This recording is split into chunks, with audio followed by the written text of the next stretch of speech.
महत्त्वाची बातमी, राज्यातील शेतकऱ्यांच्या खात्यात उद्या 4,000 रुपये जमा होणार आहेत। पीएम किसान सन्मान आणि नमो शेतकरी महासन्मान निधीचे हे पैसे जमा होतील।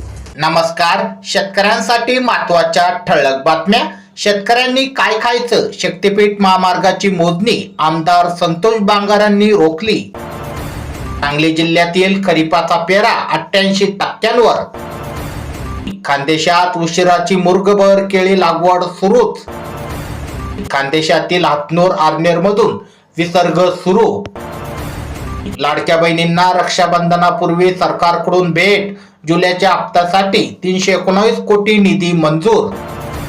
बुलढाण्याला कर्जमुक्तीचे 295.47 कोटी वितरित।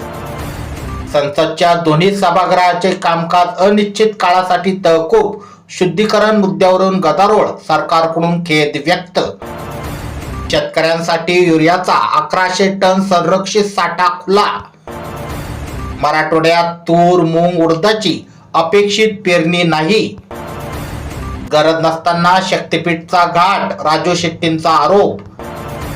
जालना रेशीम कोष खरेदी बाजारपेठेचे आज लोकार्पण, मुख्यमंत्री फडणवीस यांच्या हस्ते उद्घाटन। 6 लाखांवर शेतकऱ्यांना कर्जमाफी सोमवारपर्यंत, सहकार मंत्री बाबासाहेब पाटील यांची माहिती। देशातील 166 धरणात 52% पाणीसाठा।